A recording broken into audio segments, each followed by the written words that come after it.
I'm doing great. I'm doing great. I think we just both got out of surgery, huh? I know. I mean, like, do you actually see the sweat on my brow? Well, the back of my hair is frizzy and sticking up. Hey, Dr. Camp, thanks for joining. So, yeah, I literally just got out of surgery not about 30 minutes ago and did a little makeup job and a hair job, and I'm ready to go. What about you? Yeah, my makeup job is pretty shady. I have an entire makeup bag here, which Yeah. was planned, but none of that is Yeah, happening. So we are all the way live. This is how real life is for real life surgeons. exactly. And I'm so excited to talk to you. Welcome, everybody. I see everybody joining. So listen, everyone who's here, if you don't already know about Dr. Camille Cash, let me just tell you just a snippet. We're going to keep it brief because we want to have as much time as we can to get these jewels from her. But Dr. Camille Cash is a leader in plastic surgery. She had broad expertise in a range of the full range of plastic surgery, but has a special interest in aesthetic surgery in particular.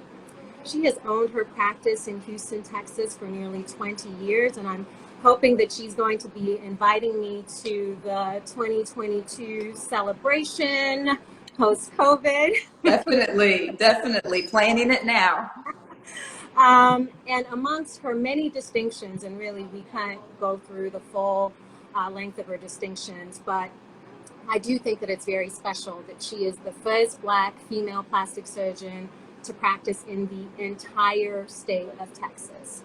And that is just so outstanding and just says so much about you as a trailblazer, Dr. Cash. Well, thank you for that warm introduction. And yes, I just started thinking it's been almost 20 years since I started my practice. And yes, celebration post-COVID will definitely be in order. Absolutely. Well, I am one of the next generation editors, and as well as one of the editors for the Aesthetic Surgery Journal Open Forum, and you are well known amongst those who know, right? And as soon as I said that I wanted to interview Dr. Cash, everybody was like, yes, absolutely, that is the person you need to interview. So we at the Aesthetic Surgery Journal are so excited that you found time in your very busy schedule to do this with us, okay? My pleasure. I'm glad that the next generation knows. I hope y'all are ready because, it's been 20 years, so I'm ready to pass it on. Uh, thank, thank you. Just send a little bit of that shower, that little glow, a little bit of it my way, and I'm happy to take it. But let's talk about it. It has been, a length of time for you in practice. Just can you give us a little bit of background of kind of what does your practice look like? How is your current practice different or the same from how you imagined it when you sort of started out? Sure. So I started out, I finished my residency in 2002. I was pregnant with my third child, had two other little girls, and my kids were born within 3 years of each other. So when I first started, I really, had to just kind of strike out on my own. So I started my own practice, solo practice. I joined a group actually of three general surgeons who invited me to their practice to share their space.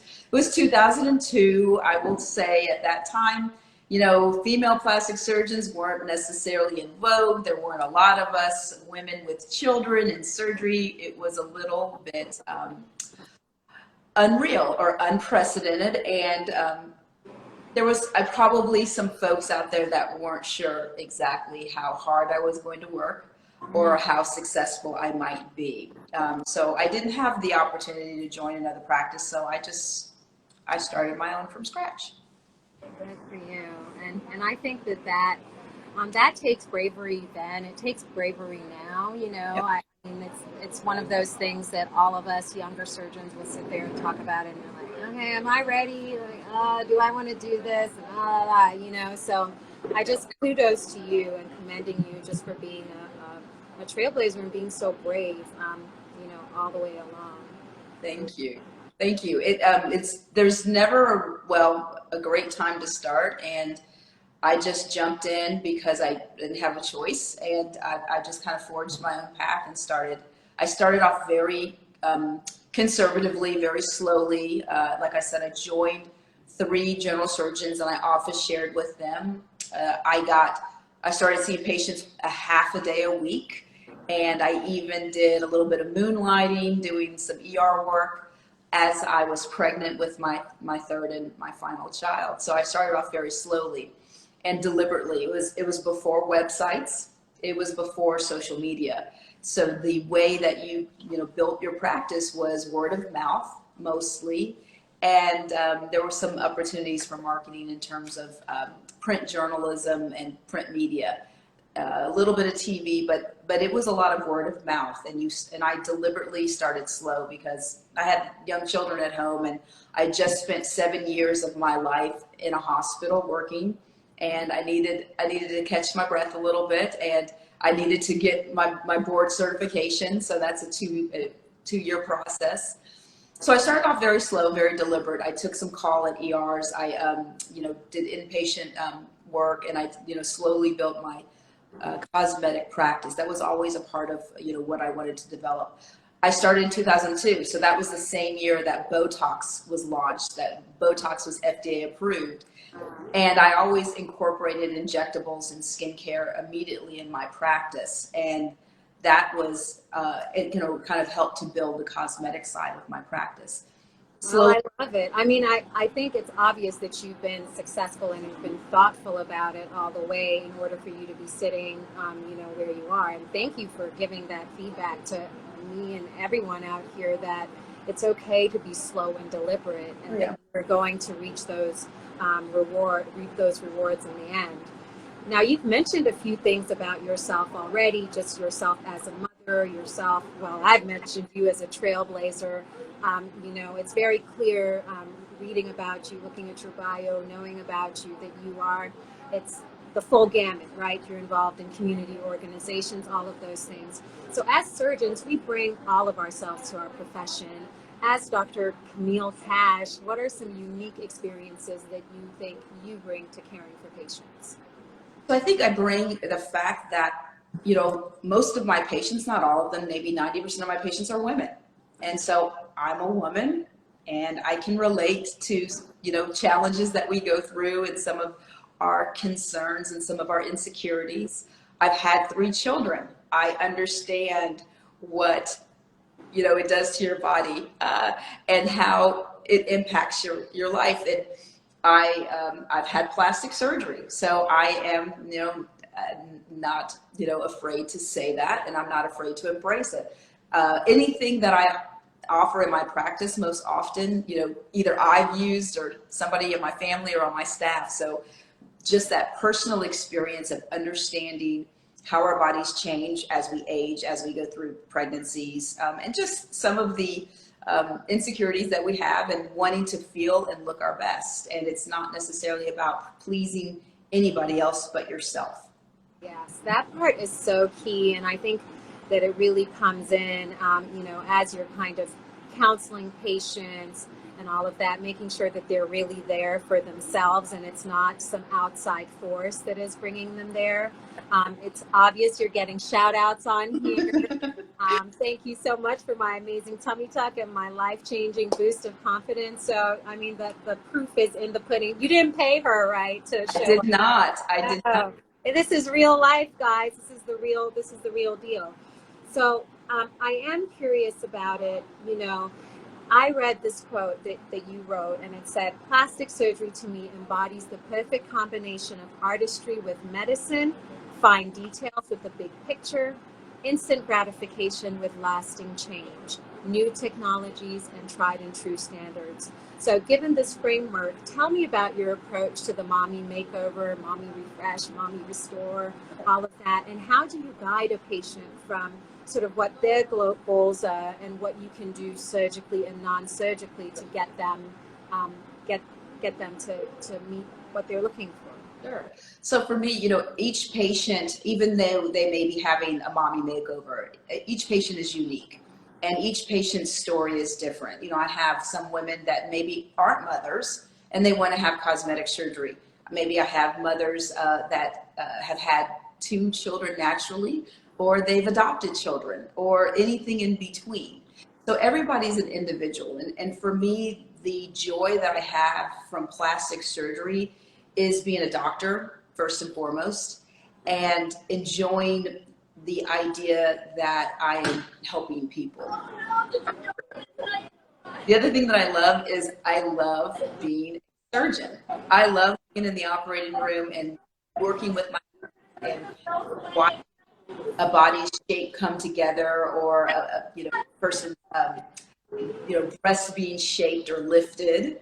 I enjoy that. And as a surgeon, it's also, as a plastic surgeon, there's also artistry combined in that. So for example, breast reduction. Breast reduction is a procedure to make a woman's breast smaller. But as I've said, my goal is not to just make your breasts smaller to make them smaller. My job is to make them smaller and lifted and shapely and perky. And the goal is to make you friends with your breast again. So, just that kind of idea of enhancing people's lives and boosting people's self-confidence, that is really exciting and gives me great pleasure, just to make people feel better about themselves. But I'm sure there's a certain joy of being in the operating room and the struggle and the fight and making sure you get it just the way you want it and working hard to achieve it. There's a lot of gratification and satisfaction. And you see it on the table, right? You see the shape, a droopy breast, a lifted breast right on the table. And then you wake the patient up, and so that breast becomes part of a patient, that becomes part of a person's life. And watching them come back and shout out, 10 years later, thank you for my tummy tuck. You've changed my life. You've boosted my self-esteem. My sex life is better. Whatever it is, it's amazing. And so part of that is just knowing that I can do things from a surgical, technical standpoint, but being an artist and giving patients that confidence and that joy. It's beautiful. We got an extra boost of hearts, if you saw, when you talked about my sex life. Oh, yeah. Definitely. And it's connected to that confidence, right? I mean, For it's sure. about you feeling good, and that ties right in. I think that's beautiful. Don't mind me. You heard some excited doctors in the background because I'm in the doctor's lounge. Oh, that's good. I couldn't make my headphones work, so we're just going to keep rolling with it. No worries. So you talked about, and I introduced it, at the top of this, and I know, Dr. Kasha, this is not the most, the fact that you are the first Black female plastic surgeon in the entire state of Texas is not the most interesting thing about you. Mm-hmm. But I do think that it is important, and it's important maybe more even to other people than it may be to you, about that sort of motivation or inspiration. Also, probably some mixed feelings, because sometimes you think, well, gosh, why are we still doing firsts like that, So when I look at you, the term unicorn comes to mind clearly. Just as I said, it can come with mixed feelings. Can you share your thoughts about what that journey is like and has been for you, and how do you navigate being a perpetual first? It's been a very exciting career. It's been a long career. I did 4 years of medical school, then 5 years of general surgery, 2 years of plastic surgery, and going through often as a first. And I think for me personally, I didn't think about being the first until I looked around to see where my colleagues were, where my sisters were, and there weren't any. There weren't any in Texas. And again, 2002, we didn't have social media. We didn't have Facebooks. We didn't have that same level of connectivity. So it was often just me forging my own path and just kind of saying, well, I'm going to do it this way, and kind of really understanding who I am as a person, who I am as a doctor, and what I wanted my legacy to be. And knowing that and owning it and then staying true to yourself, that's really kind of my motive. That was my mindset, was like, this is how I want to start. This is what I want it to look like, and let's go for it. I love it. And I definitely can relate. First of all, when I was training in the beginning, I didn't know about you, or, just as you know, we are few and far between. When I started the Harvard Plastic Surgery Combined program, I found out that I was the first Black woman to come through that program, and that was surprising to me. So, it is important, and I think that we really are unicorns, but I'm looking forward to the time when it is not so. And that we know patients receive the best care from diverse physicians and medical staff.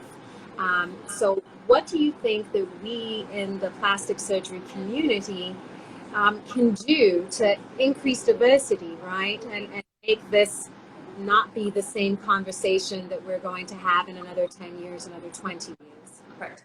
And I think that, it's important to understand that there are young girls and young boys that are looking for role models and leaders. And they're looking to see, who is that? What is she doing or he doing? And really understanding that this path is possible. I think of the first astronauts, who thought about being, I never thought about being an astronaut, but it's certainly possible. And so in order to increase diversity, you have to acknowledge that there are disparities and recognize that, and then provide opportunities for different types of physicians from different ethnic backgrounds, different racial backgrounds, gender, your LGBTQ community, to open up the conversation and to open up the dialogue, and to allow people to have an idea that that this is an opportunity, this field is open to them. And I think that the misconception is that diversity means that you're going to just let people of color in because you need people of color. And that's so far from the truth. The reality is that there are many qualified, intelligent, bright, caring, compassionate people of color who are interested in medicine. And sometimes they don't have the support that they need to study for the MCAT, to pay for medical school applications or residency travel experience or interviews. And they don't know that these opportunities exist. I think opening up the dialogue to say to people, hey, this is a field that's open to all people, color, race, ethnicity, religion, sexuality, whatever. We're here, we're open, and we're interested in hearing from you. We're opening it up, we're welcoming people.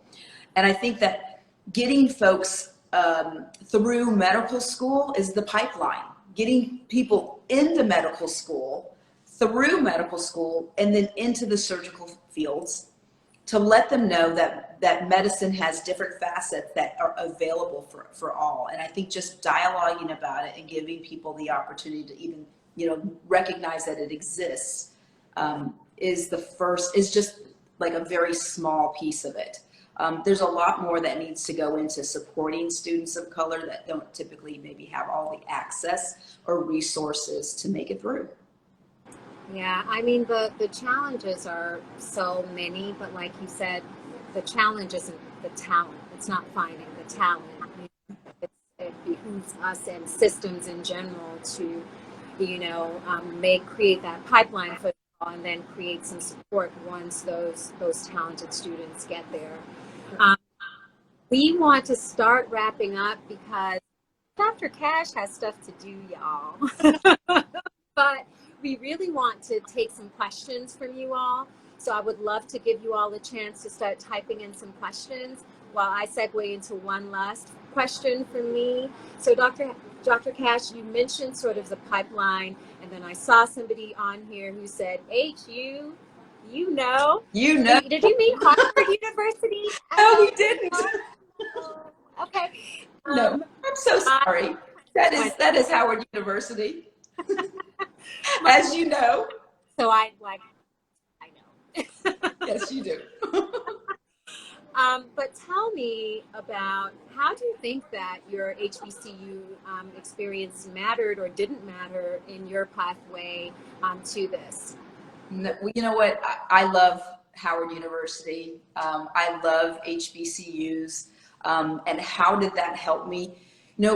I was the first African-American female plastic surgeon, but I was also often the first Black student, Black kid in the first grade, Black kid in the fifth grade, Black kid in, honor society. I was always somewhat isolated. And my family of five, we moved around quite a bit. So I didn't live anywhere near my extended family. So I was the new kid frequently. We moved every 2 to 3 years growing up.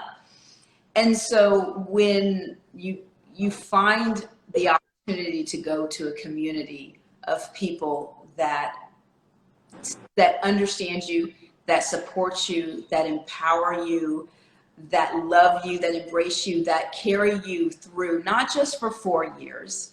It's, we talk about HBCU. It's not just a school it's not a school where you just get a degree. It's a school where you get a family, a connection, a network, a whole character building situation. And so for me, that experience was so amazing.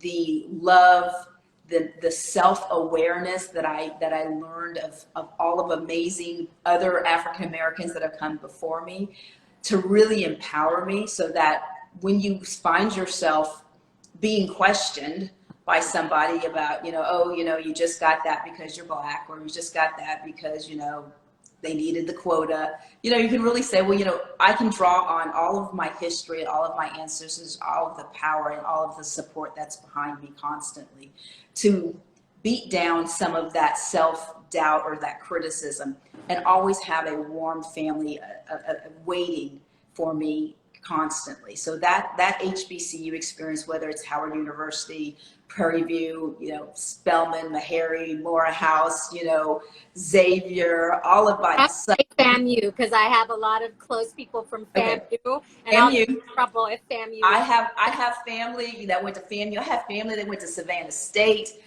Morgan State University. I mean, I can't say them all, Lane College, but HBCUs to me are just an amazing experience for people of color to empower them. It's the first time you go from being one of a few to being a majority, and to have that empowerment, it is just an unbelievable experience. So it means everything. Absolutely. I see somebody shouting out Dillard too. I know about Dillard. Yes, ma'am. Well, Dr. Cash, we got a few questions here. So you can certainly jump in if there's one that is piquing your interest. Yeah. Do I accept patients from out of state? Yes, I do. And do I take bariatric surgery patients? I take patients that have had bariatric surgery and have had major weight loss. We have a program and a package for out of state patients, and a way to get you to Houston safely, have your surgery, and recover in Houston. And we provide a long-term follow-up. I think that's about diastasis recti. Yes. Is diastasis recti part of your surgery? Yes. For a tummy tuck and abdominoplasty, repairing a rectus diastasis, or even a small or a large hernia, is definitely something that I do as a routine in my practice. So tummy tucks is kind of the most definitive operation to restore contours of the abdomen. We tighten the muscle, we remove the skin, and we remove some extra fat and sculpt the body. So yes, rectus diastasis for sure. What is my favorite procedure to perform? Oh, there's no way that I can answer that. I do what I love. There's certain things that I don't do. I don't do rhinoplasties, so I don't, it's not my thing. It's fine, no big deal. It's just not my thing. There's lots of great doctors out there. And I love, today I did a mommy makeover, breast lift with implants, tummy tuck, but I love doing eyelid surgeries. I love doing, Me too. I love yes, eyes are so much fun, you know, it just opens. I did an eyelid surgery on Monday in the office, and the patient, shout out Dina. Hey Dina, hope you're doing well. You got your sutures out today. So it was just so much fun. It's just, again, it's about, you know, the technical aspect of things that is so cool and enjoyable for me. And then seeing patients like recovery and that just feeling excited and being bright. So I do revision breast augmentation. So patients have had old implants that need them removed. I remove them, I replace them, I lift them, I reconstruct them to a certain degree. I no longer do breast reconstruction after cancer surgery, but there's a lot of great doctors in the area that do. Let's see, is a breast augmentation, lift, arm lift, and liposuction too much to do at one time? Nope, I do multiple procedures often. I just want to make sure that you're medically clear for surgery, that your BMI is appropriate, and that your, you know, the time in the surgery room will be appropriate. So yes, mac and cheese, your 4 months post-op, thank you, I love it. Are more people having surgery or more people in general with the pandemic? Endless Zooms. Well, men, they said, are more men having surgery? Are more men? Yes, more men are more, you know, men are figuring it out. Like, guys are not going to get left behind because the girls are looking good. So I actually had 3 guys yesterday in my office: eyelid surgery, gynecomastia surgery, liposuction. So yes, guys don't sleep. Daddy do-overs are a thing. We can do that. that is it. But yes, it has been, the COVID pandemic has really brought out a lot of, you know, people are having cosmetic surgery more frequently, or like they're in a rush. They kind of hear and they're bored and they have time and they're not traveling and they're looking at themselves on Zoom, and I'm going, my Botox I'm overdue. I'm moving a little bit too much. My forehead, oh my goodness. So, so folks yeah, we're definitely seeing an uptick in plastic surgery. It's, you know, last year was crazy because we were shut down for so long and we were navigating how to be safe and how to be respectful for patients during the pandemic, but we definitely were busy, super busy. Well, I think this is probably our last question. What is the youngest age of patient that you operate on? Oh, I see another one that I'm going to ask. But anyway. Yes. So for my practice, I will operate, depending on what the procedure is. Typically, my patients are going to be 18 and above, but I do have some younger patients that are in their late teens with their parents' permission, with their pediatrician's guidance.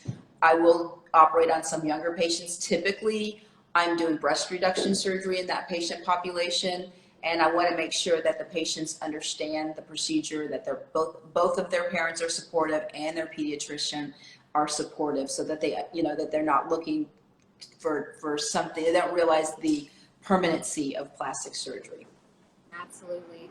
Well, you guys, it is 7:30 now. We have got to let Dr. Cash go, but I am with Bethel Hemp and Jackie Lee. Why are you so awesome, Dr. Cash? You know, what is it like just being the coolest plastic surgeon out? We just love you. Oh, you know what? I think the thing is, I have been fortunate to find what I love to do and what I'm good at, and just to be able to balance life and expectations. So I have to, it's July 1st. So you know what happens on July 1st? Things switches. It's new. We got new residents. Doctors come out. New doctors. And so I know that there's some brand new plastic surgeons that started today, and a shout out to my girl, Dr. Cara Turner, who came and shadowed me when she was an undergraduate at university. And she started her first day of plastic surgery residency in West Virginia. And then I have to shout out to the future Dr. Lauren Lowe, my daughter, who just submitted her medical school applications today. So July 1st, it's the day of new beginnings. Beautiful. Well, I have to shout out, and we really are going to end on this because you said this. I've been so excited that Harvard Plastic Surgery Program was very blessed and lucky to have a wonderful starting class who are official today. Yes. And we have 2 Black women and 1 Asian American woman. Literally, the Black women are numbers 2 and 3 after. Oh, wow. Gotcha. And so Ogana, Harriet, gosh, the last one is escaping my mind, but you all are amazing. We are really looking, I'm so excited because I do have to say that all of these young plastic surgeons that are coming out, I am finding inspiration and mentorship in them and their ideas and their go-for-itness. And so I'm just excited because I think we have some great upcoming leaders out there. Oh, that's amazing. Yes, Harvard, all 3, their entire plastic surgery class is women, 2/3 African-American women. And you can't tell me that you can't find good talent if Harvard's class is all women. Boom.